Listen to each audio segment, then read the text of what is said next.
This is weird.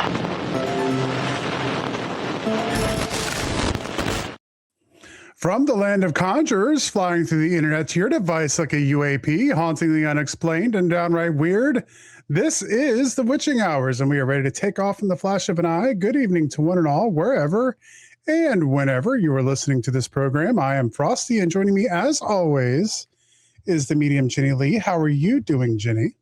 Think I'm doing okay. How about yourself? Well, pretty good. 3-day weekend here. I'm in 3-day weekend land coming up, so I'm doing okay, especially after all, the holiday break and everything. So yes. I was off today, and then next Monday is MLK, and I'll have a 3-day. And then we were planning out, we are going to have the Hanover Tavern Paracon, which we are going to be attending, which starts on a Friday. So I'll be another 3-day weekend. So I am living it up. Living it up. Welcome in, everyone. Welcome in. Excited to see you guys on another Monday. So many people jumping in already. Norsk is here. CMC is here.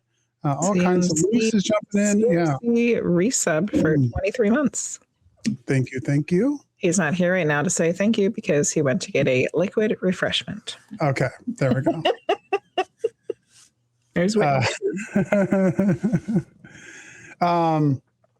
So yeah, we got a lot of stuff going on tonight. Got a great show. Can't wait to jump into it tonight for you. I guess we should mention off jump tonight.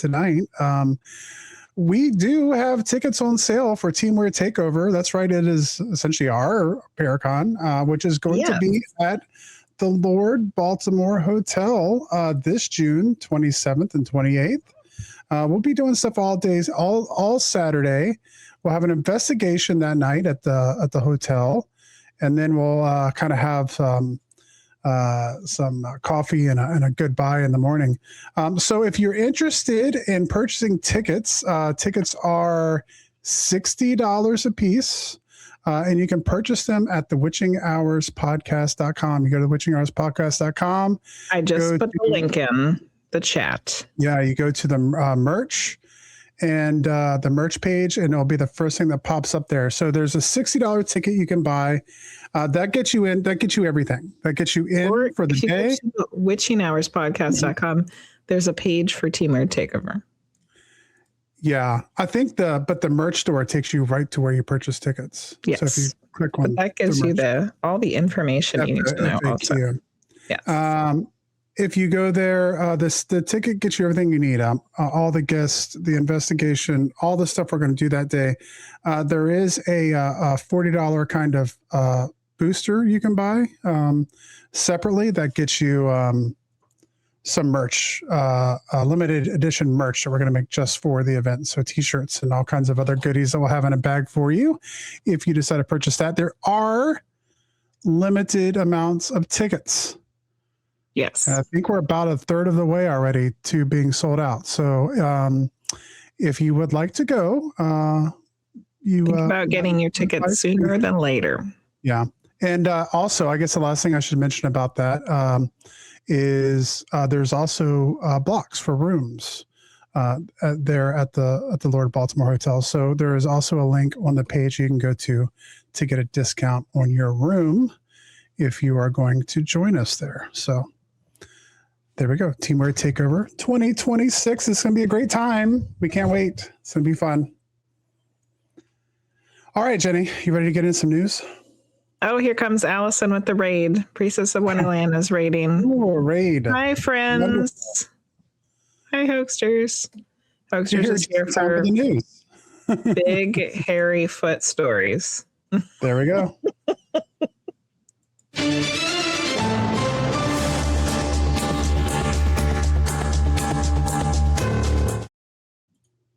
So no big hairy foot stories in the news tonight. Oh, boo. But,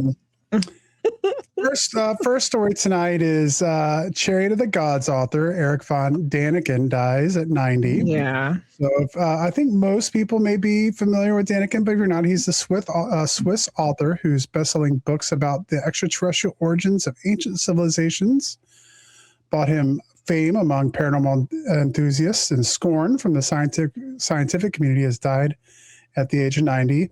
He rose to prominence in 1968 with the publication of his first book, Chariot of the Gods, in which he claimed the Mayans and ancient Egyptians were visited by alien astronauts and instructed in advanced technology that allowed them to build giant pyramids. The book fueled a growing interest in unexplained phenomena at a time when, thanks to conventional science, man was about to take its first steps on the moon. Chariots of the Gods was followed by more than 24 similar books that sold 60 million copies in 32 languages, spawning a literary niche in which fact and fantasy were mixed together against all historical and scientific evidence. Daniken is survived by his wife of 65 years and wow, has children and 2 grandchildren. So, we talk a lot, obviously I think most people, like I said, are familiar at least with the idea of ancient astronauts and ancient aliens on the History Channel and all that. And Daniken was the godfather of that. So, like I posted earlier, I made a post about that over on the Facebooks. Some people are invested in what he wrote, and some people are not. But I think regardless of whether you believed what the evidence that he tried to find in his books, he was influential in the field no matter what. So sad to hear about his passing. He was 90. That's pretty long life. Yeah. And his story gets convoluted as well. But like I said, in terms of just, the impact on the UFO community, he definitely had one. Man, this is straight from Jenny's news reel this week. Man charged with stealing 100 human skeletons in Pennsylvania. Did you guys hear about this one? Yikes. Yeah, the bizarre and grim case, which had left police investigators scratching their heads, was finally solved last week when the perpetrator was caught red-handed with a crowbar and a burlap bag. Robbing graves at the 200-acre Mount Moriah Cemetery in southwest Philadelphia had been going on for months, with even mausoleums dating back over 100 years being targeted. When officers caught the culprit, they discovered skeletal remains in his car, and a search of his home revealed that he had taken over 100 human skulls and various other body parts. Some remains in his possession were over 200 years old. The culprit ended up being charged with 574 counts of grave robbing, as well as a number of other crimes, including trespassing, burglary, desecrating a public monument. And the cemetery itself is thought to contain over 200,000 remains. It's a huge cemetery, which is what they think kind of allowed him to get away with it. Like, it was so big, there just wasn't enough security to be able to cover it all. Well, I mean, cemeteries usually don't have a lot of security. Yeah, detectives described it as walking into a horror movie come to life. Yeah. So Kiki wanted to know why did he take the bones? He was selling them. He was selling them on Facebook Marketplace and Instagram, and yeah. Not shocking that he got caught. Yeah, right. I mean, selling them on Facebook Market. It's crazy. Yikes. And then the final story for tonight: bourbon maker Jim Beam halts production at their main distillery for a year. Really? The maker of Jim Beam bourbon whiskey says it will halt production at its main site in Kentucky for all of next year. Distillers in Kentucky, famous for its bourbon, face uncertainty in part due to trade policies in the economy. The brand is actually owned by Japanese drinks giant Suntory Global Spirits, which employs more than 1,000 people across its sites in Kentucky. The firm said in other operations in other states could continue to run over the next year, and the visitor center will stay open. They said it's assessing how it would use its workforce during the production pause and still having communications with their union. In October, Kentucky Distillers Association trade body said the amount of bourbon in warehouses across the state was at a record high of more than 16 million barrels. Wow. So, I guess essentially tariffs are causing it where they're not able to ship as much they had made. So there's a lot of Jim Beam sitting around in Kentucky. Yikes. So there we go. That was the weird news. Right, CMC. Luckily, bourbon gets better with age. Yeah, now instead of being like a 15-year, it can be a 25-year or something. Yeah. There we go. So lots of interesting stuff in the news, a lot of stuff that I didn't just really want to talk about tonight. Yeah. We the last show we did was our 2026 prediction show, and yes, we were already off to a great start, and I think we're already off. There's been even more to discuss this week. So 2026 already looks like it's going to be a doozy. So yep, on the roller coaster, or as Kiki said, in the washing machine. Yeah. So there we go. All right, let's get on. We got a lot to talk about tonight. Anything else you want to bring up, Jenny, before we get moving on with the show tonight? Well, I just wanted to say we talked about our Teamwear takeover. We very briefly mentioned Hanover Tavern, but Hanover Tavern is the thing that's coming up next. Hanover Tavern Paracon is at the end of the month here in Virginia on January 31st. 30th and 31st. And that is our guest tonight will be there. Yeah. So Dan Kegley is a private researcher with Holstonia Bigfoot Investigations, an organization dedicated to the structured examination of anomalous biological reports. Anomalous, by the way, is one of the words that I have a very hard time with. He also serves as an investigator with the Bigfoot Field Researchers Organization, or BFRO, and is an associate member of the North American Wood Ape Conservancy. Kegley brings a diverse research background to these roles. During the mid-1980s, Kegley worked as an undergraduate with Dr. Stephen Hopp at Emory and Henry College, focusing on ornithological studies. After graduation, he conducted a statistical analysis of observer effort and counts of migrating hawks, publishing his findings in The Raven, the Journal of the Virginia Society of Ornithology. Past president of the Archaeological Society of Virginia, Kegley has a particular interest in early North American prehistory, especially periods when humans were closely connected to the continent's natural world. He published 2 papers in the ASV's quarterly bulletin detailing his work on a prehistoric village site and a historic location slated for demolition. For 23 years, Kegley worked at a small town Virginia newspapers, holding a variety of positions. And currently, Kegley is vice president of the board of trustees of the Museum of the Middle Appalachians in Saltville, Virginia. He and his wife, Sarah, have been married since 1985 and reside in Chilhowie, Virginia. I'm not sure how to pronounce that. Please welcome to the show, Dan Kegley. How are you doing, Dan? I'm doing fine, thanks. Hope you are. I'm doing well. Chilhowie. Is that Chilhowie? You got it. How am I? Okay. All right. Chilhowie. Mm-hmm. Okay. I have not visited that there yet, so I wasn't sure. Well, come on. All right. Yeah. Well, it's great to have you on tonight. We're super excited to talk to you, as we were talking about before the show started. So I guess the best way to start this is, how did researching Bigfoot, how did all that start for you? How far back does that go? And what got you interested in something like trying to find Bigfoot? It goes back to a book I had when I was in 3rd or 4th grade. I think I picked it up at a scholastic book fair, and it was about myths and monsters. And I believe on page 64 was a chapter dealing with Bigfoot, and there was a pencil sketch of Patty from the Patterson-Gimlin film. And that at that point in my life, that sketch scared me. I would hurry past that page. I could read about it, but I didn't want to see that picture. It had that kind of effect on me. I didn't do anything about Bigfoot until the internet came along, and I found the BFRO and those reports and realized there were a couple of those reports that had happened fairly close to where I grew up. Still didn't do anything about it until I began going on BFRO expeditions for weekends and learned a lot of the lore and a lot of the personalities in eastern U.S. Bigfooting. But one thing that began creeping up in my experience from the beginning was all this ambiguity.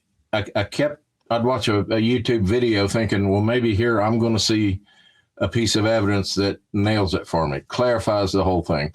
Yeah. Or maybe I'll see a report in BFRO that just blows the smoke away, and I can clearly see what's going on. I realized that was never going to happen, and that what I needed to do was embrace the ambiguity and figure out a way to get a hold of that and start putting some structure to it. And so that's what the Holstonia Investigations website is all about. Taking conservative looks, not necessarily at phenomena reported in reports, but to look at the report itself as the basis of data and what it can tell us, and especially what the collection of reports that we have from all over the United States, around the world, looked at together and parsed and statistically analyzed. What can we actually say about Bigfoot? And there's not a whole lot. It's all in how you couch it in the language, conservative language. It's easy to say, well, Bigfoot walks like this. The proper way to think about it is the reports as a group suggest Bigfoot walks like this. And so it's about 2 steps back from data that appear in reports, taking more of a metadata look at all of it. Interesting. So when you're talking about going through, so you're looking at the reports that are conducted themselves and not just the person who's making the report. Do I got that right? That's correct. Okay. And the databases we have, the Bigfoot Mapping Project, the BFRO data set, those are all presence-only data. There's probably not a report in there that says I went out for 5 hours in this location, the weather was like this, the geography was like this, it was this time of the year, and I didn't see or hear a thing. And that is the very kind of data that we have to generate to make the presence-only data start making sense. You can begin defining what the presence-only data shows you by looking at instances where there was no data. So that could tell you something like maybe times of the day where there's more sightings, or kind of reading into the absence of data as well. That's one thing that can emerge. And even though in that scenario, about as far as we can go in our language is to say, this is the time of day, the time of year that most reports are generated. We always try to be a step back from ascribing phenomena to the actual subject, because we just can't prove that link yet. And so it's a step back looking at the reports tend to cluster around May and June.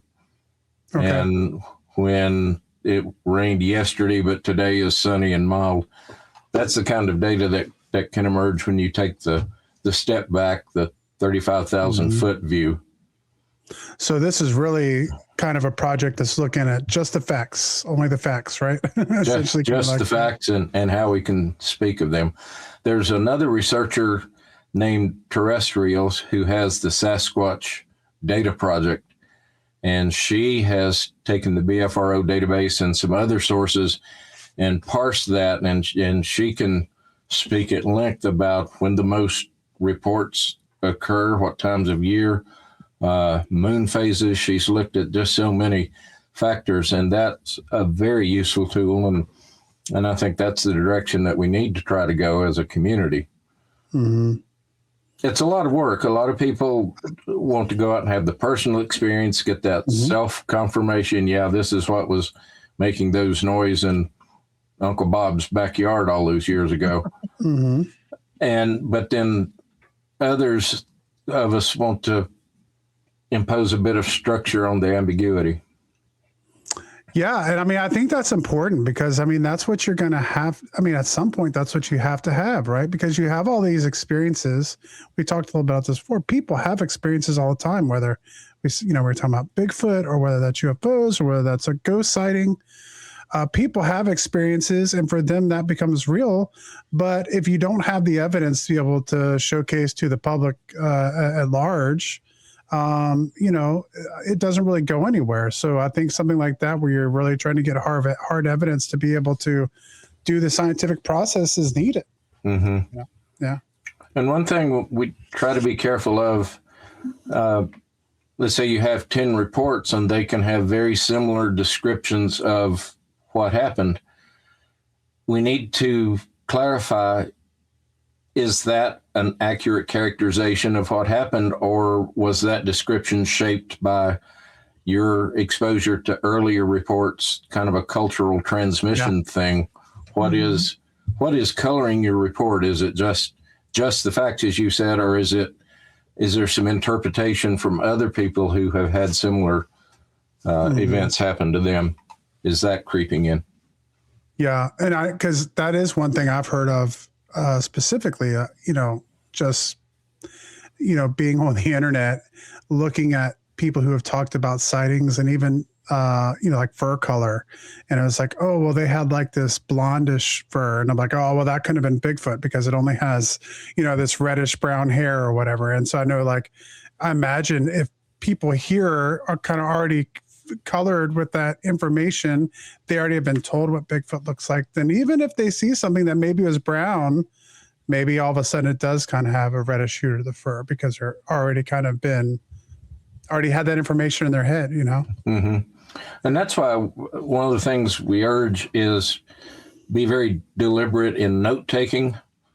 Write down everything immediately while it's happening is actually best, because if you wait a couple of days and if you have seen other reports or your mind starts to integrate prior experience with other people's reports, then that's where some coloration can start seeping in to your own report, and what you actually write down may be a step or 6 or 8 steps away from what actually happened.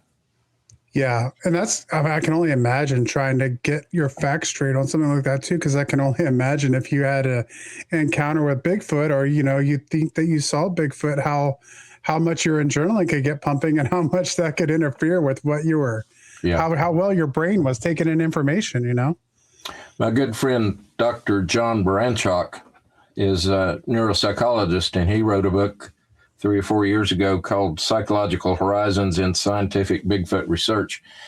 And it's been re-released as Grasping Sasquatch. And he devotes 2 chapters in that to being prepared for that encounter psychologically. And he prescribes methods, including self-hypnosis and visualization, and trying to predict how you might respond and fine-tune that so that when it actually happens, you are a little more collected, perhaps, because you have anticipated. It's not just a suddenly raw, unexpected event. You've gone through in your mind and worked out scenarios about how you might respond. Now, when push comes to shove, how much of that actually holds true, or do you turn and leave little dust trails behind you like in cartoons? That remains to be seen. But I think being prepared is always a good idea, and it probably gives you a bit of an advantage when it happens. Yeah, at least have mentally mapped out before something that maybe you can kind of jump into a different state of mind.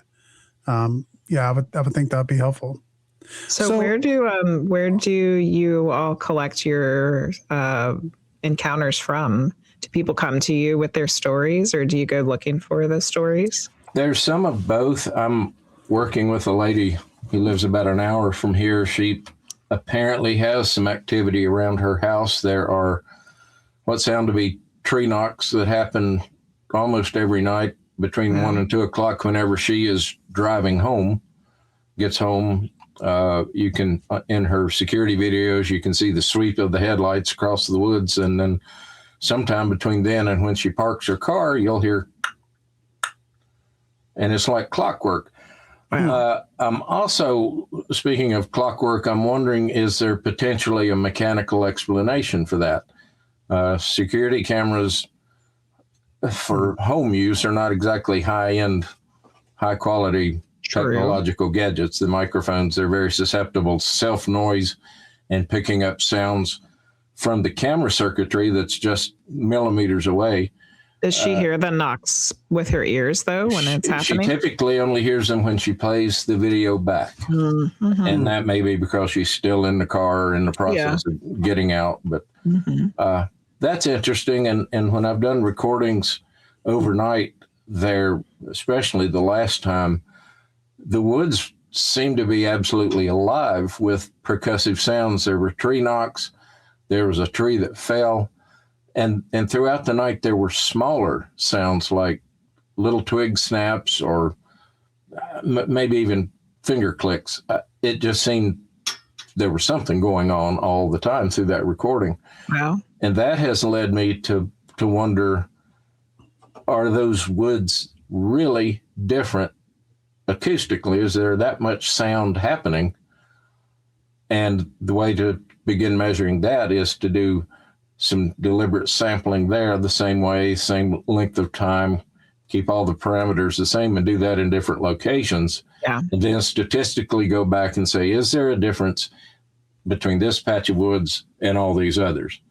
And as a hunter, former hunter and camper and hiker, I've never heard woods carry on like that all night long. In my opinion, yes, they are different, but I can't put numbers on my opinion, and so can't use that. Yeah. Well, it doesn't hurt to know that there's an unusual thing happening and keep investigating it. Yeah. Have you guys put audio recorders out there to see if you could get that wood knocking recorded separately? That's the next step. I have a long duration recorder that I have set up and ready to take over and deploy, run that for a week and bring it back in, see what happens. Yeah. Wow. That'd be really interesting. Run it through Python and see what patterns, if any, come out. Yeah. Well, that's interesting. I'll be curious to see how to get an update on that if you get anything. It's, it's one of those things that, I was going to ask earlier, you were talking about Eastern, Bigfooting. Is there a big difference between what's going on the East and what you hear about what's going on in the West when it comes to Bigfoot? To look at reports and things that are included in them, it seems to me to be a fairly continuous phenomenon. There may not be as many reports out of the Midwest. Once you get past Ohio, that seems to be a real hotbed for report generation. But the Appalachians, Adirondacks, the Ozarks, Florida, it's anywhere you could find a bear, you can find a Bigfoot report. Interesting. And there is some overlap. Some people have thought, well, that explains it. All these reports are of bears because the distribution maps line up almost perfectly. Well, they also line up with annual rainfall. And so we have to be a little more careful how we parse that data. And it's pretty insulting to a lot of observers to say when they have described seeing something persistently on 2 feet upright and walking, covering a lot of distance, that's to say you saw a bear. That's almost insulting. Yeah, for sure. Yeah. Well, particularly for people that are used to being in the wilderness, like what a bear looks like. Yeah. It's yeah. It's not quite the same thing.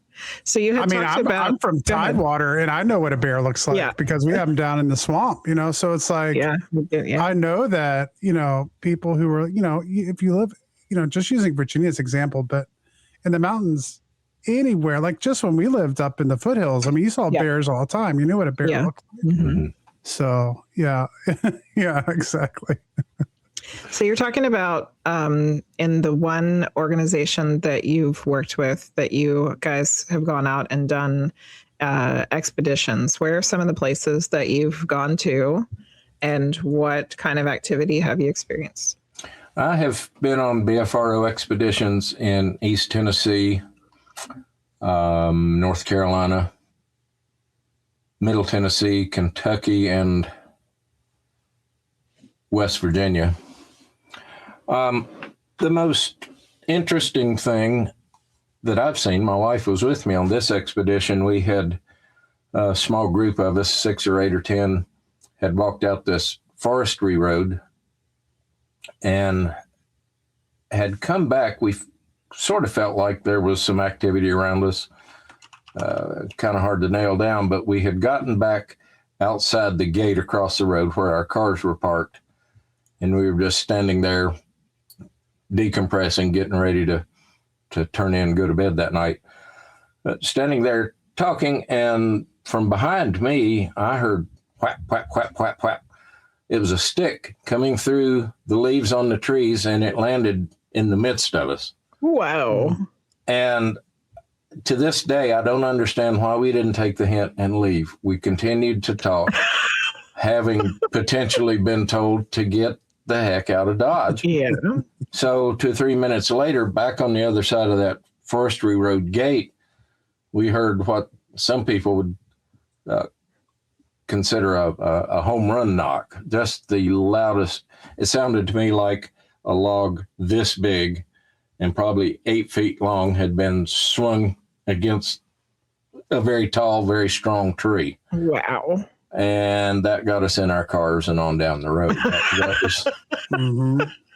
That felt like an unmistakable signal that we overstayed our welcome.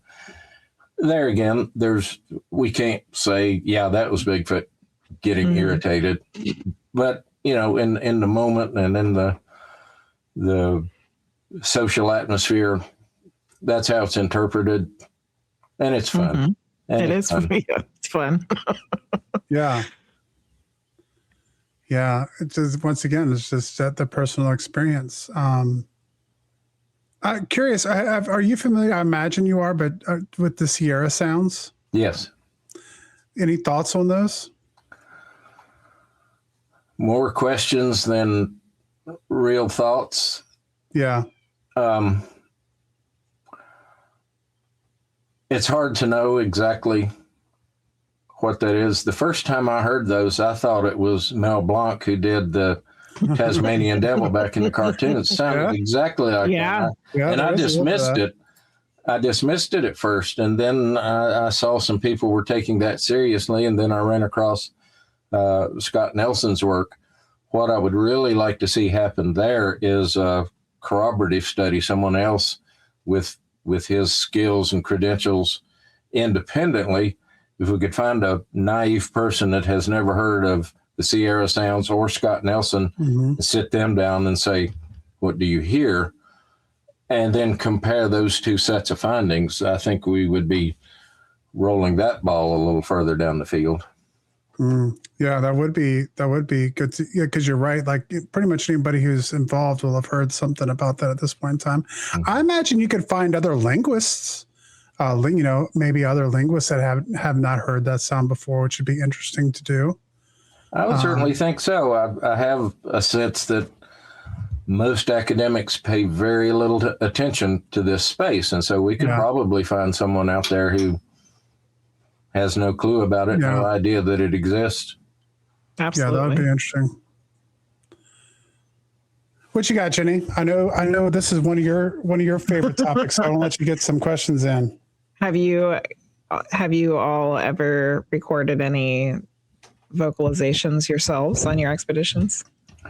I've heard a couple things on my recordings at this lady's property where I'm working now. Analysis tends to suggest it's not biological. And there are sounds. There's a 2-lane highway a half a mile away, and tractor trailers come down that slope and apply the Jake brakes. And you have to learn to sort that out. And that's certainly not biological. And the unknown sounds are a little bit similar to that, but different, a bit smoother. There again, I haven't been able to eliminate technical noise.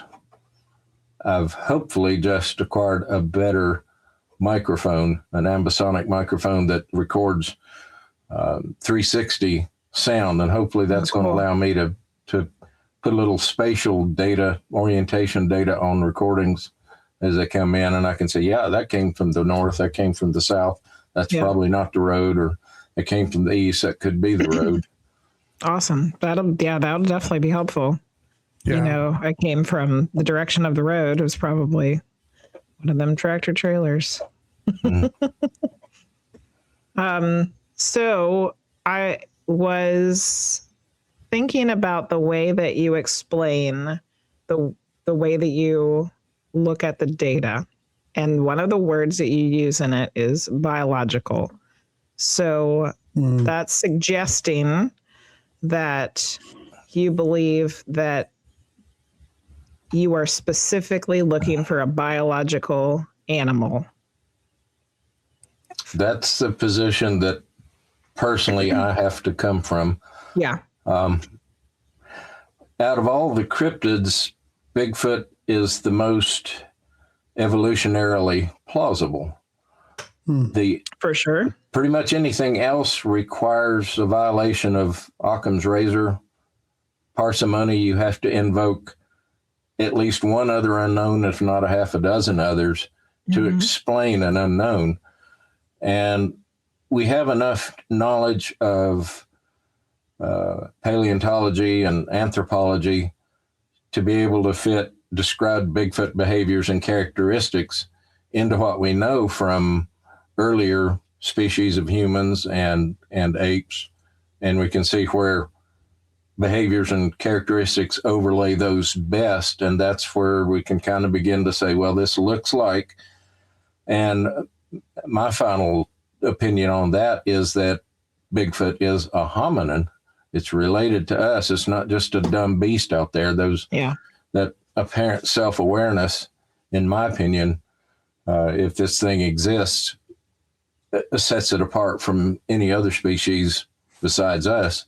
And I would argue that when it comes to navigating the woods and escaping detection, they've got us beat. Well, yeah. I mean, I would think at this point, hide and seek champion of the world. That's right. Well, I think you would have to say at this point that if Bigfoot did exist, if we were able to get conclusive evidence of that, then it has to be super intelligent, right? Because I think so. There's no way that it could have avoided detection for this long without having some kind of intelligence on par with humans, I would think. It would seem that avoiding us is, to use the old Star Trek term, it's prime directive. It's like everything else is secondary to not being detected by us, not sharing the space. That makes one class of reports really stand out to me, and that's so many reports involve road crossings. And if we are dealing with an intelligent organism, surely by now they've learned when you hear a certain sound, tires on the road, engine sounds, that's a car coming. Cars carry people. Yep. Why don't you step back 10 feet into the wood line and cross after that sound that vehicle has passed?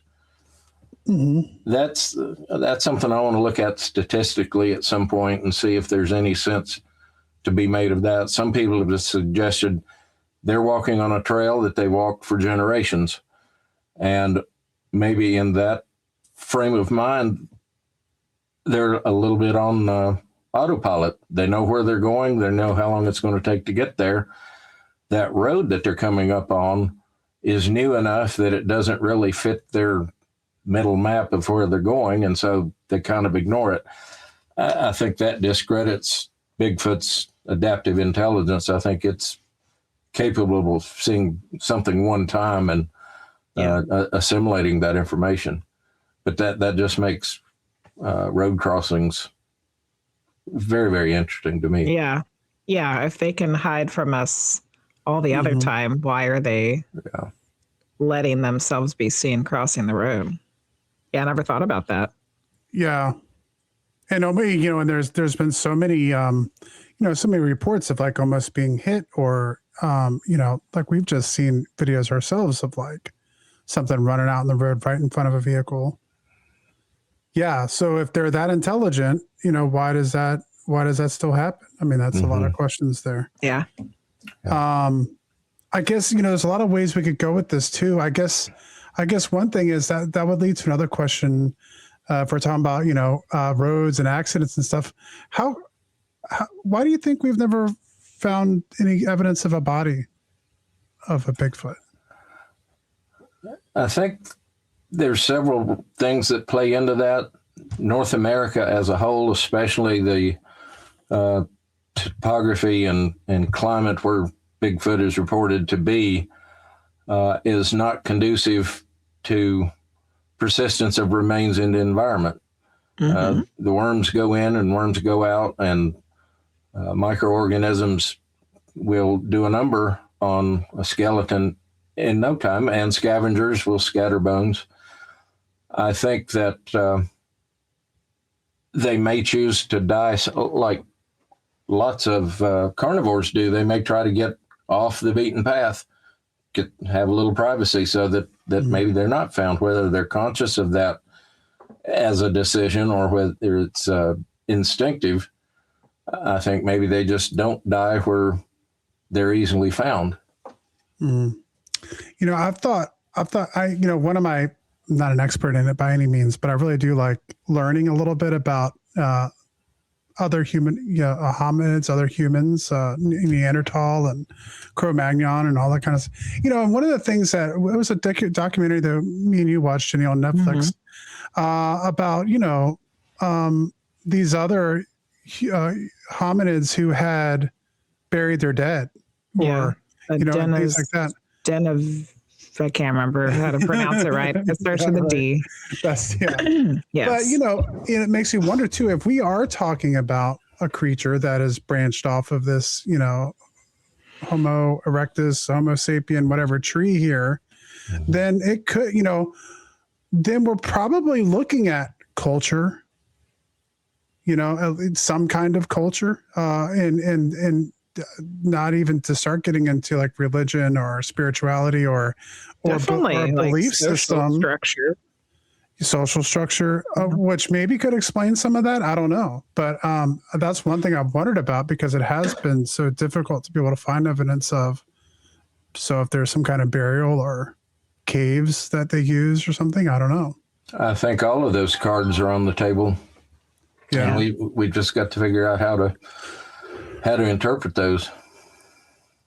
Yeah, that's really interesting. I'll let you go, Jenny. Do you have any thoughts on why there are many sightings of them paired with UFOs? I don't have any great insight. I would suggest that both phenomena are experienced because the person is out there either looking for Bigfoot, happens to see a UFO, or is out looking for UFO and encounters Bigfoot or something, making sounds. Or that would be another realm of study. Don't know how many reports are available of the two phenomenon happening simultaneously, but surely statistics could give us some clarification on that. Yeah, I think clearly it's not frequent or a large number, but there's been enough of them that people question, why are people seeing both of these things at the same time? Yeah. Well, that leads into the whole thing too, which I was going to mention earlier about the bodies. And I think that's one of the reasons why the Bigfoot conversation can go so wild sometimes because of the lack of those things. There's other things thrown out there for reasons like Bigfoot being like extra dimensional, or Bigfoot being some kind of extraterrestrial, or Bigfoot being some other thing than what we were talking about tonight, being some, flesh and blood biological ape or hominid or something living in North America, but I guess around the world, really. So I try to never discredit any report, no matter how outside science it may be. People are seeing or perceiving interesting characteristics of these creatures. I know a gentleman who says, I'm certain that there was a Sasquatch 10 feet in front of me. My dog was keying on it. I could hear it, but I could not see it. Oh, wow. And in that instance, I think there could plausibly be a biological explanation. Sasquatch is described as having translucent hair with no medulla. The central shaft is empty. And I think that could be a mechanism for diffusing the light, the colors that are behind it. And if you could erect those hairs and capture that color, then you've made yourself a bit ambiguous, at least your outline. And so, and if you're standing very, very still, I think it's possible that between that and the way human visual perception works, that it could pull off at least the illusion of disappearing or actually leaving. The other thing is, I think they are so supremely adapted to the terrain and the woodlands and where they're typically reported, they can get away. They can move so fast. I think their adaptation imbues them with certain qualities that seem paranormal because they're just so flawlessly executed. It's so interesting too, based on reports of how big they are, but then at the same time, they can move so quietly and stealthily. You would think a big giant critter would make a hell of a lot of noise walking through the woods. Yeah.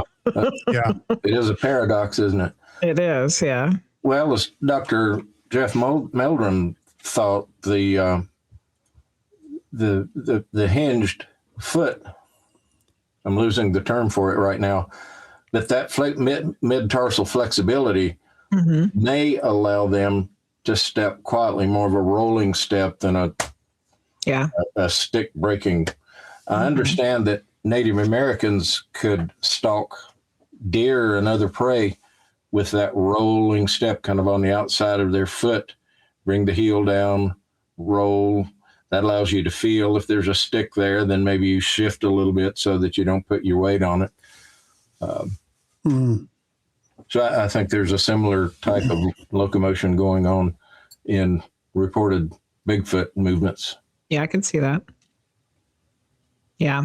Or just standing real still and we can't see them because, I mean, let's face it. Our eyesight's garbage anyway. All three of us are wearing glasses right now. Yeah, right. Yeah.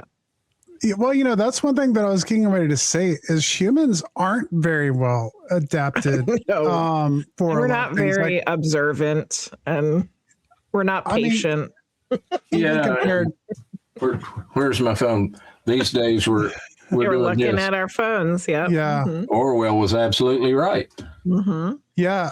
And so when we look at like Neanderthal and things like that were way more acclimated and evolved to be more rugged and strong and to survive the wild. Somehow we made it, maybe by accident, maybe not.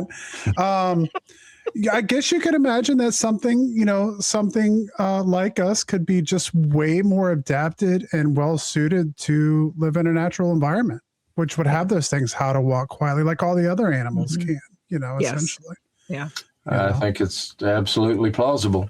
I have a friend who's a bit of a mountain man, and he talks about that phenomenon that we've all experienced. You're in a restaurant or a auditorium, and you feel this urge to look this way, and when you do, you see someone staring at you. He said that he believes is a holdover of abilities that we had when we were part of the natural environment that somehow we don't really call it extrasensory, but somehow there's something in that behavior that cues our subconscious attention and we look that way. And maybe back in the day that put us 2 steps ahead of the bear that was coming that we hadn't heard yet. It was important to our big survival. Cat. Yeah. Yep. Mm-hmm. Yep. Yeah. Get up in the tree, right? Like, be aware that there is something watching us. Mm-hmm. Yeah. Mm-hmm. For sure.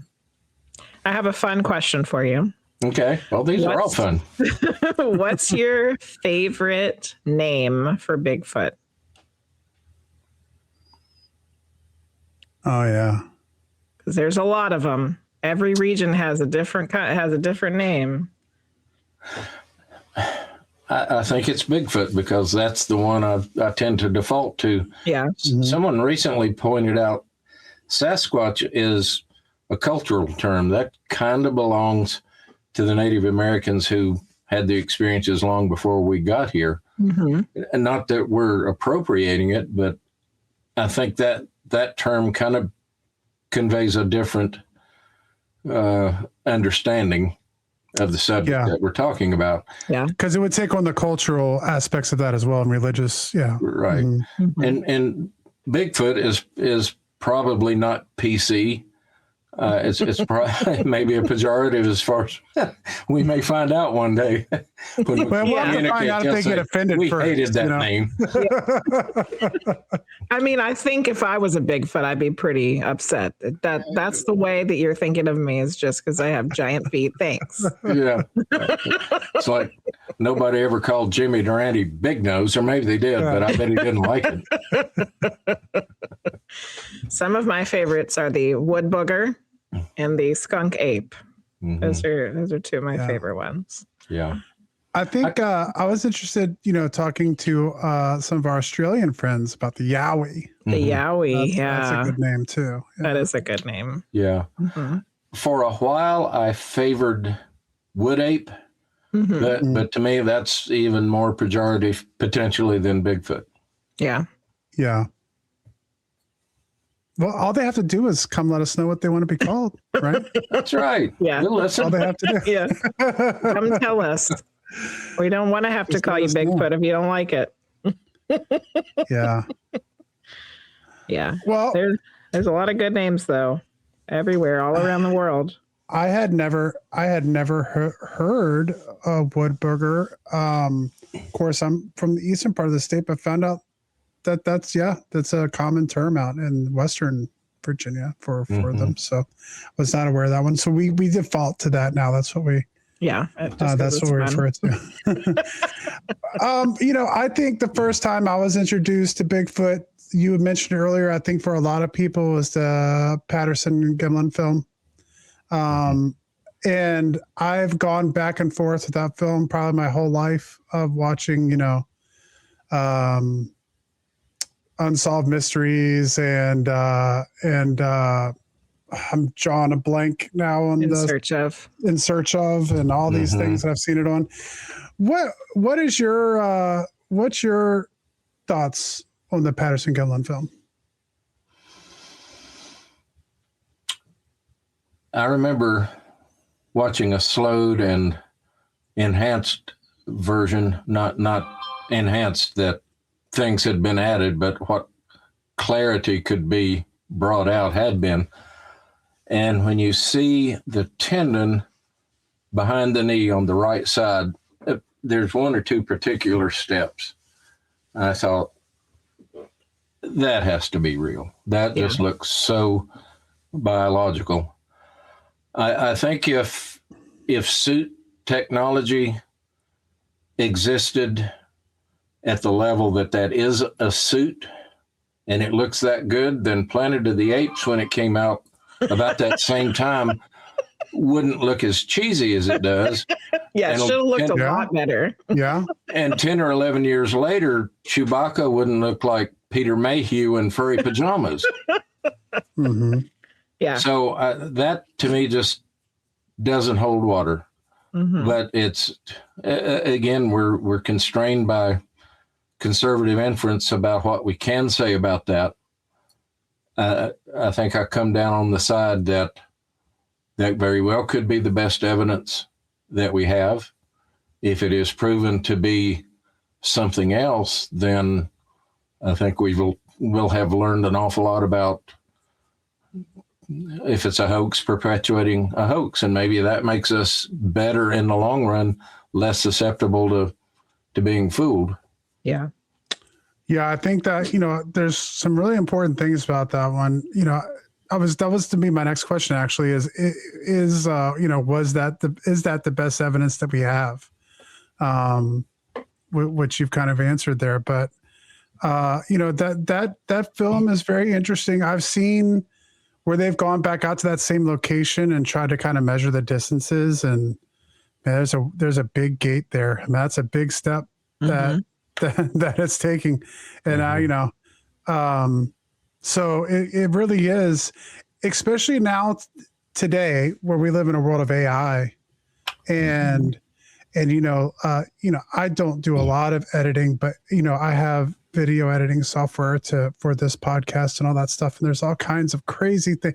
People can make Hollywood special effects in their basement, And so now I wonder, I kind of tell myself, I don't know if I can believe any video that comes out now, even though I want to. If someone captured video footage of a UFO landing on the White House lawn and the news played it, I don't know if I would believe it. Because I know how much things can be faked. I think that's the benefit of some of these older footages and older films that we have, like Patterson-Gimlin, as people go, they didn't have that technology. Yeah. Right. Yeah. I forgot the point I was going to make about that. In a way, AI has made my Facebook scrolling a lot easier because when I see something that looks really good, my thumb just flicks it on up because I'm going, no way. And so now I'm wondering, why am I even on Facebook? Yeah. Oh, I've been wondering that myself because I started doing the same thing. Because when I first started seeing them, I thought it was interesting. I thought AI was interesting. I wanted to see what it could do. And so I was paying a little bit of attention to like the funny ones that they were trying to put out. I don't know. I think it's like Ronald Reagan in a WWF ring, or something like that. And I was like, this is interesting. This looks real enough that it might be able to fool me at some point. But now we've gotten to a point where I'm doing exactly what you're doing. As soon as I see something that's AI, I try to scroll away from it as quickly as possible. Yeah. To try to get it out of my algorithm is the goal that I have right now. But I don't know if that's going to work or not. Yeah. Because it's so prevalent. But yeah, it really is. And at this point, I really do worry about the fact that eventually, maybe not next year, maybe next week, that everything in my feed is essentially going to be not real. I think we're getting very close to that point now. Yeah. Of course, if your feed is like mine, it ebbs and flows. Sometimes I see numerous things from close friends, and then I can scroll for 30 minutes and not see anything local or from anyone I know. But it does seem like there are moments when Facebook is taken over by AI-created content. Yeah. And, I've talked about this a lot. I'm not sure if I've talked about it specifically this in depth yet, but just talking with some friends of mine, it got to the point, like I said, where at first it was a little bit like, well, what can they do with this? There was some interest in it. But I have officially been fooled by AI now. There was a cat video that I saw that I was like, oh, that was cool. And then I was like, you know what? Something wasn't quite right about that. And then I was able to find a telltale sign. And now I've noticed I've gotten fooled by a couple of AI videos now. And that really has me concerned because now I'm worried about how do I know if, on a bigger level, if there can be like a fake, political video or a false flag or something like that people will just believe that it has no basis in reality. Yeah. They either take the bait and believe something that's false or they don't believe anything at all. And I'm not sure which is the more serious circumstance because we've got to be able to reach people with good information. And if they are conditioned to just discredit it all, Yeah. We're in some ways we're more connected than ever, but more separated. Absolutely. Yeah. Well, Frosty, we're at the top of the hour. Would you like to reset the show for us? Yeah, welcome into the witching hours. It's 9:00 on the East Coast. If you have joined us since we've started the show, welcome in. We're glad to have you. Pull up a seat like CMC and grab yourself a refreshing beverage and join in the conversation. If you have questions for Dan tonight, you can put them in chat. Anything you want to, any questions you have about our conversation or something that you've been thinking about or something that you would like to know about Bigfoot or anything out there, if you have an experience, maybe if you'd like to share with us, you can feel free to put in chat. If you're listening at another time in another place, you can leave your comments down below. I always read every comment that anybody makes on the videos, and whether they're nice or not. Yeah, usually they're nice. We got a pretty good group. We've done pretty well so far. Yeah. But we'll take all the comments. And if there's something, we can pass along to Dan another time, feel free to put it down there. Also, if you are listening later on the podcast, I will have all the links down below for the shows and all those things that we've been talking about on this program. In a world of mass production, there's still a place where fire meets steel and tradition comes alive. At Vincent's Forge, every piece is forged by hand, unique, durable, and built to last. Each creation carries the mark of true craftsmanship. Own something forged by fire. Own something that tells a story.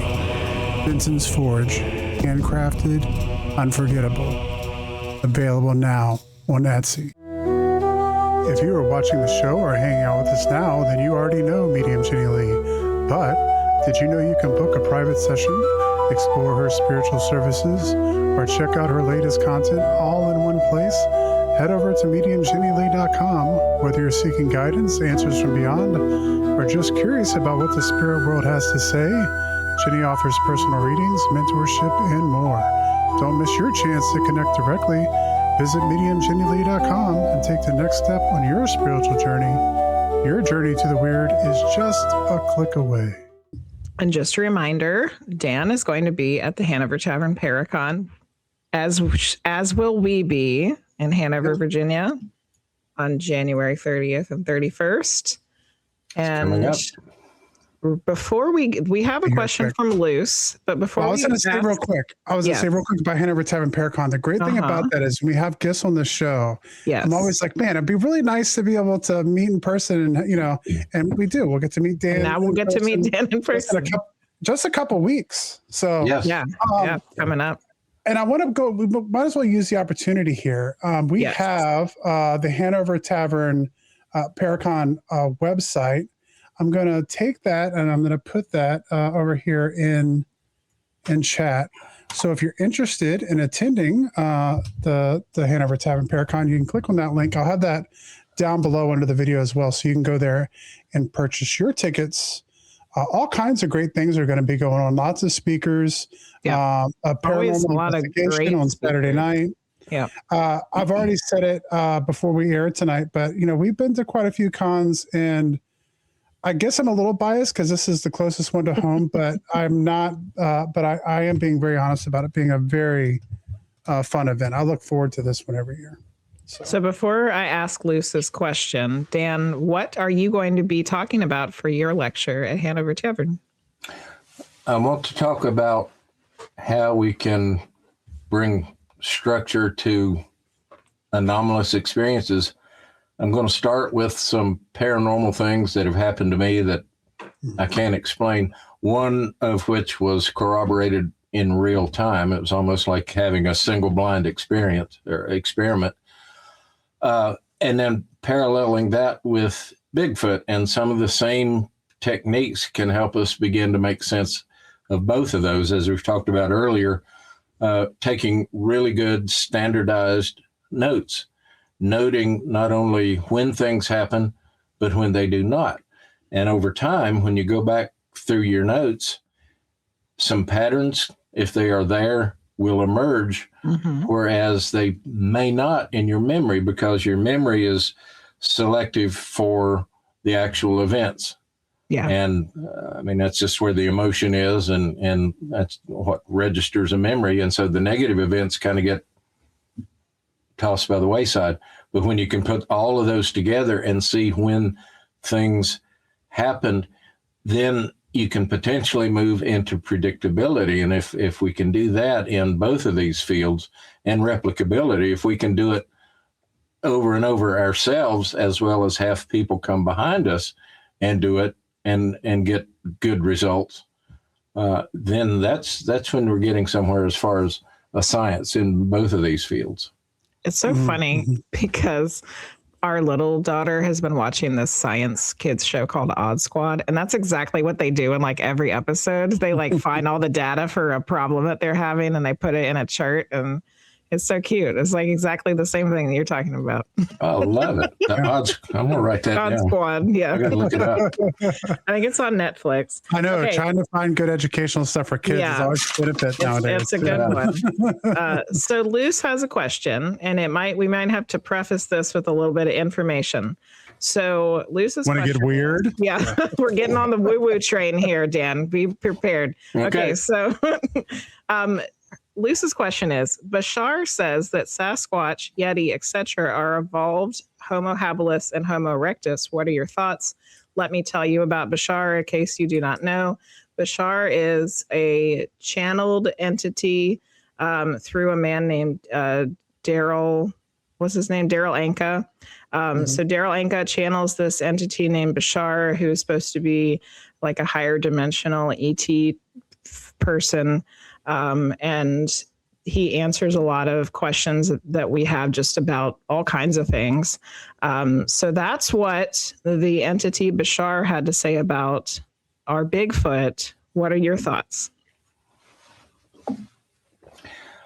I think that I could agree in principle with that. I think the origin, whether it's a fossil form or a ghost lineage, I think as the human used to be an evolutionary tree, it's proven to be a bush. And I think as we define more limbs on that bush, we're going to see, presuming that Bigfoot is an actual organism, I think we'll be able to determine where we and it converged. And that's going to explain. If we can get really good genetics, then we will be far down that road. Oh yeah, absolutely. Yeah. They're finding more all the time. Yeah. I mean, new branches all the time. So, and then of course, the whole idea that there could have been like interbreeding and stuff like that. And, so yeah, it's really, all that is really, really interesting. Yeah. So if you see somebody that looks like a Bigfoot, no, I'm just kidding. Yeah. Okay. So you said that you would like to share perhaps some of this before we started the show tonight. You told us a little bit. Will you tell us some more about some of your paranormal experiences that you're going to be sharing at Hanover Tavern? Let me tell you about the very first one. Yes. It's one of my earliest memories. And that to me is interesting because there's nothing really in the event that would cause it to encode so vividly, but there it is. But it's when I'm 3, maybe 4 years old. My mother has taken me into my bedroom and put me in my crib for a nap. And she leaves the room. Almost immediately, that bedroom door opens, and in walks a fairly, I would say, refined, kind of stately, elder, balding gentleman. And he comes in around the foot of my bed and along the side. By that point, I have pulled myself up. I'm standing there, and I reach out, and I take his hand, or he takes mine and his. I don't recall how that meeting ended, because at that point I was fascinated with the discovery of my fingerprints. I hadn't noticed those before, and I associated those with him. I thought he gave me those. Ooh. Never spoke about that. Actually, sort of forgot about it. Mhm. Didn't attend to it as I was growing up, but years later, I was 14, maybe 15. Mom had family pictures out, and one of them was of my father, who died about a year, maybe 6 months after that nap time episode. The picture was of my father and his siblings, and there were 7 or 8 of them. Some of them lived close by, some I knew by name, and some I didn't. So I just kind of went around the group. The ones that I knew, I named. And I got to Uncle Victor back there in the upper right, and I mentioned to Mom that I'd only seen him one time. Oh. That was the gentleman that came into the bedroom. Mm-hmm. Mom said, just matter of fact, well, you couldn't have. He was dead 2 years when you were born. Wow. Well, I didn't respond to that. I knew I just needed to be quiet and process what I had just learned. It just didn't make sense. Yeah. But I think that the fact that I had that experience and didn't talk about it, and nobody shut me down and say, no, you just dreamed, that was your imagination. I think maybe that let me maintain that sensitivity. And I had some other experiences later after I got to college that I will save for the conference. Okay, good. Right. That's really cool. So not only did you see someone that shouldn't have been there, but then later you find out who it was. You recognized him. And the final chapter of that story, it occurred to me later in adulthood that encounter was leading up to the loss of my father when I was not quite 4. And my mother remarried. I was adopted into a new family, but I think Uncle Victor's message to me that day was, my life is going to change here in about 2 years, but I will always be part of this family. And that's what the identity, the fingerprints was about. It's funny that you said that, because that's what I was picking up on, that it had a symbology to it about family. Yeah. Your identity, who you are, what makes you you. Yeah. Wow. And all that, you've heard me talk about analysis and inference and all that. This whole realm of my experience sits very uncomfortably within me, because I don't have that's ambiguity that I don't have a handle for. Yeah. And so I just leave it there. I say it happened to me. One day we'll understand. Was it a trick of this? I don't think so. Is it quantum physics? I think that's where the answer will come from. Yeah. It's complicated, Dan, because I look at it this way. Like, I'm someone who, at the end of the day, let's look at Bigfoot, for example. I think for me to 100% be able to say I 100% believe in Bigfoot, we're going to have a specimen. Yeah. For me to 100% believe in Bigfoot, to be like, I can but at the same time, I have a podcast about the paranormal and supernatural. So it's like, there's lots of things that I'm interested in, a lot of things that I have, just like the kind of I want to believe, to use the X-Files, or I've had a personal experience. We talked a little bit about my UFO thing before, whether you've had a paranormal experience with a ghost, whether you've had an EVP recording, whether you had a Bigfoot sighting, whether you saw Chupacabra, like whatever that is, once you've had that personal experience, it's really hard to put it down and say that didn't happen. But that doesn't mean that we should also refrain from doing the scientific study to help push the field along and be recognized by other academics or just the public as a whole. It's kind of the way that I view it. So it's like, I love talking about it. I love hearing the stories. I love sharing the stories, but I also want there to be good fact-finding, scientific method stuff being done at the same time. Yeah. Because we have to get these things to line up at some point in time. And like you, I think one day science is going to mesh with woo-woo when we're going to get a lot of the answers we've been looking for. I think so. I don't believe that will be the goal of that direction of science. I think it'll be a side effect. Yeah. That like we were saying earlier, a lot of people are going to say, yeah, we knew that already. Now we just have the scientists saying how it happens. And I think in a lot of ways that's going to enhance the mystique if we know that it's related to non-local conscience or frequencies of atoms in our brain or any of those things. I don't think it's going to diminish the personal meaning that those things have for us. I think they're still going to be real as far as the individual is concerned. Yeah.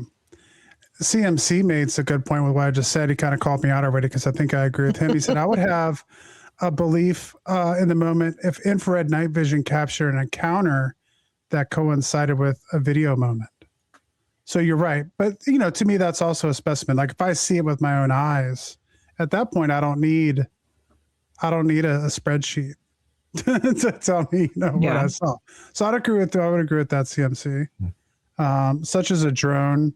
Oh yeah. Like using infrared from drones or helicopters to search there. Yeah. Well, I'm gonna put the spiritual spin on this stuff for a second. All of the mystery and the unknown and the ambiguous things when they happen to us, they put us on a path of searching and seeking.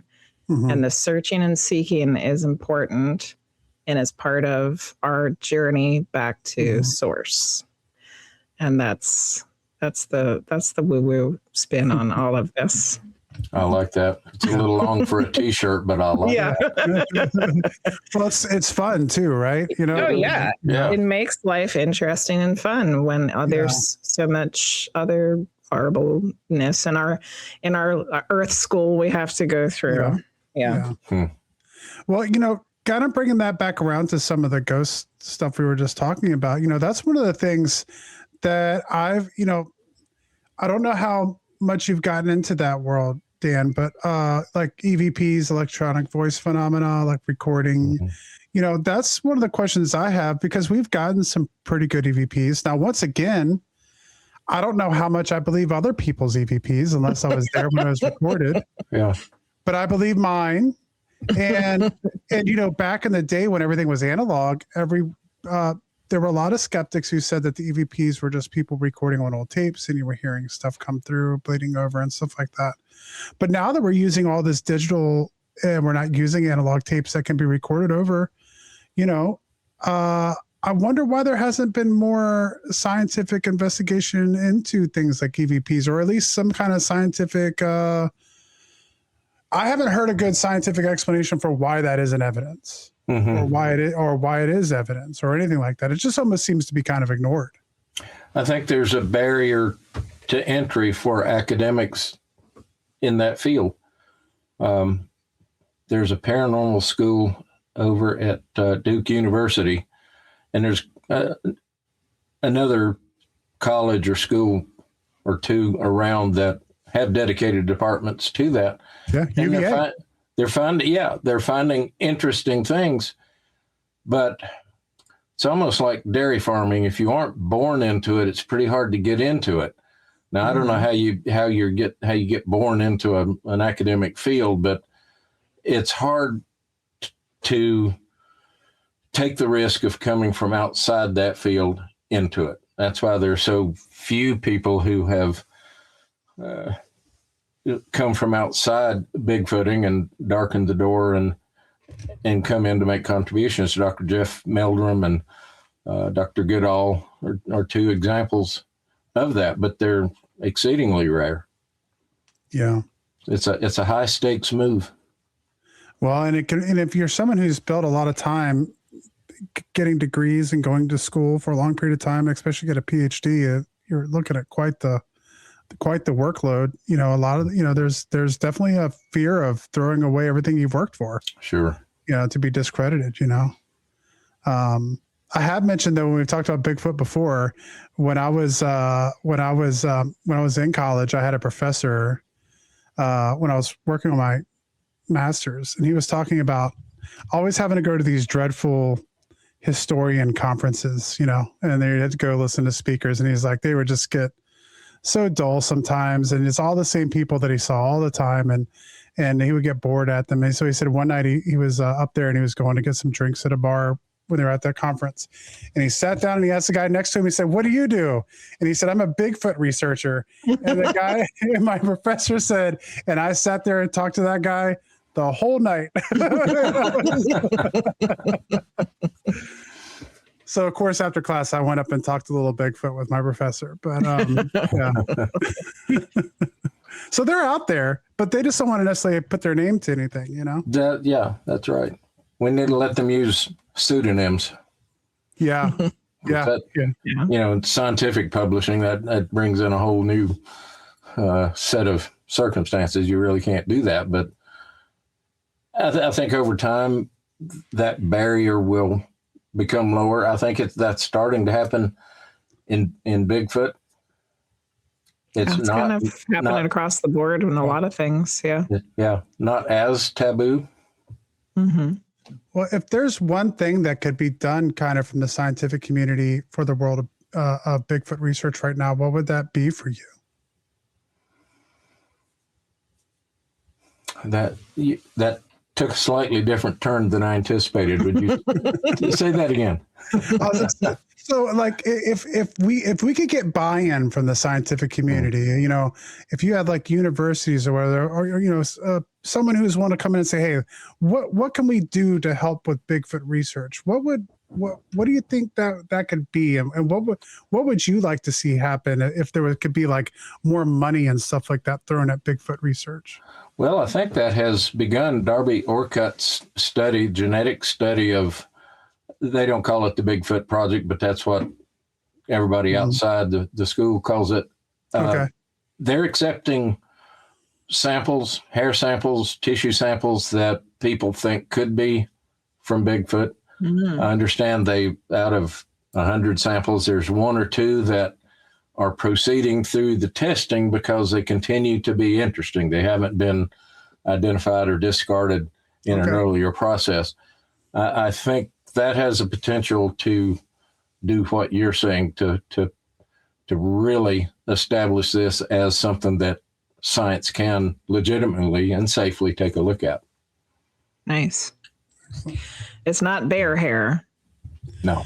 Yeah. So far, all the ones that we've seen, like on the TV shows and stuff, whenever they get it tested, it always comes back as bear. But that's that one came back as that one that we watched, I think, with Jack Osborne. The lady tested some hair and it was coming back as an ape hair. But it was like in North America. Like, that didn't make any sense. Yeah. Yeah. Yeah. That's interesting. I'll have to check that out again. Mm-hmm. So let's say you're out on an expedition and you're hoping for some good evidence and you have an actual encounter and it's the most amazing experience you've ever had. What would that look like? I would hope I would have presence of mind to sit down. Assuming this is a primate, I don't want to be intimidating. Mm-hmm. I don't want to be threatening. And so if I make myself really small and I do it quickly, maybe I create a sense of curiosity and prolong that encounter.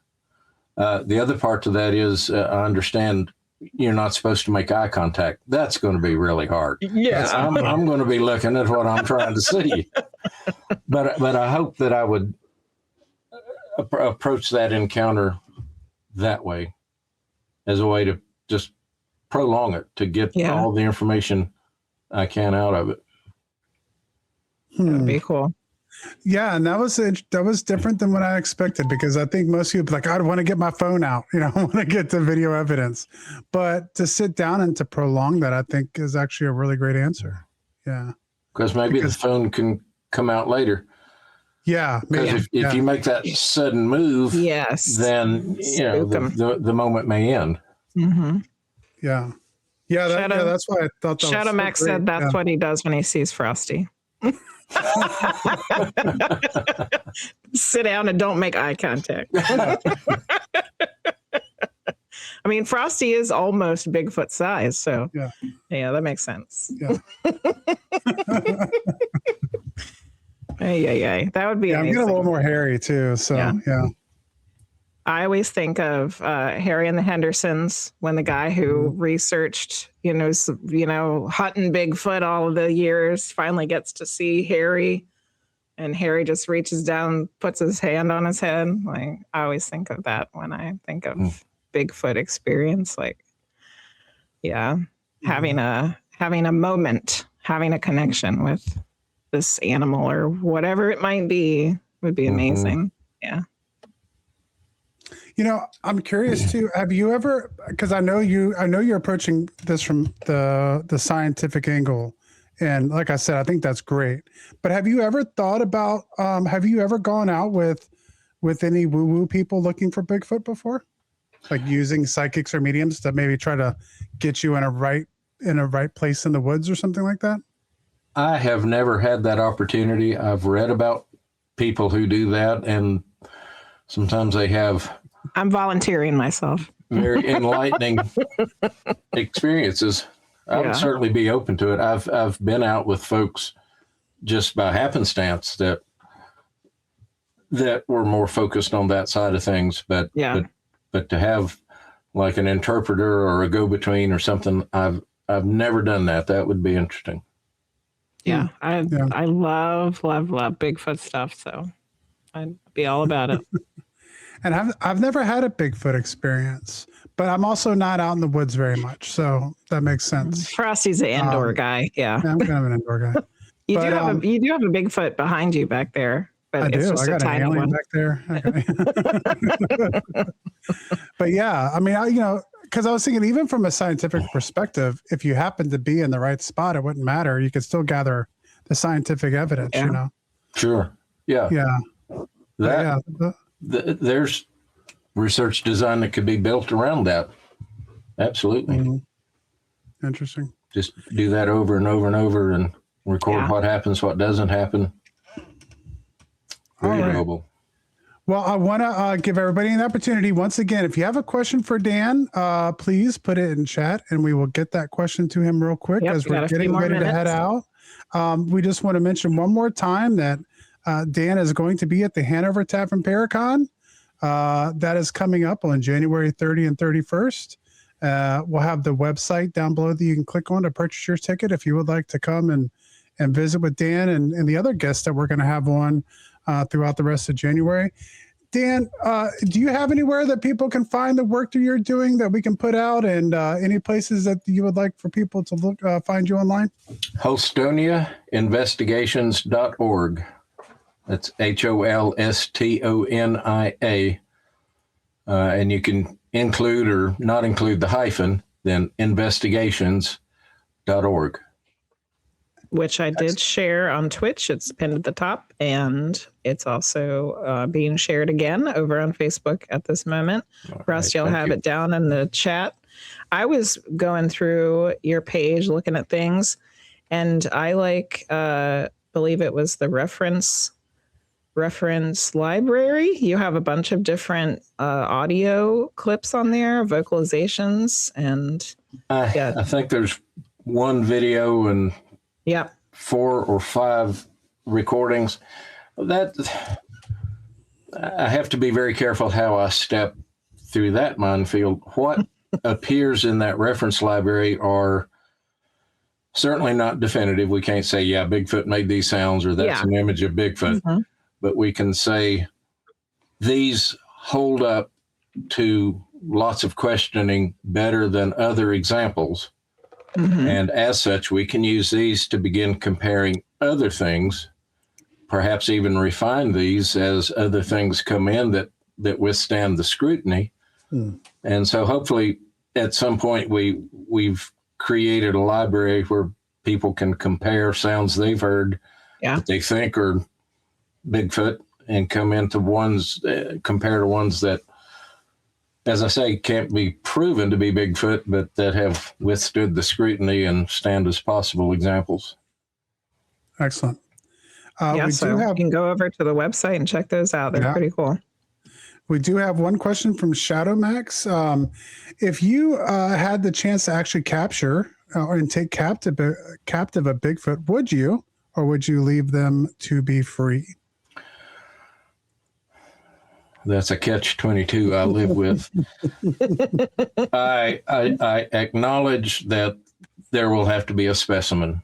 I hope that it's possible to accidentally, we were talking about road crossings earlier, maybe one of those will happen in front of a bus or a log truck and we'll have our specimen without having to go out and take one. Yeah. That brings up a whole line of questioning our ethical responsibility to these creatures.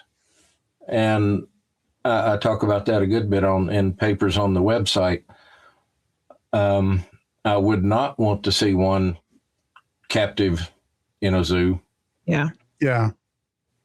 I think just based on my gut feeling, if we are dealing with an actual organism, we're dealing something closer to us than all the other primates that we can comfortably put in a zoo, ideally not for just entertainment, but so that we can learn something. But I would not want to see that happen. I wouldn't want to see one studied in a lab.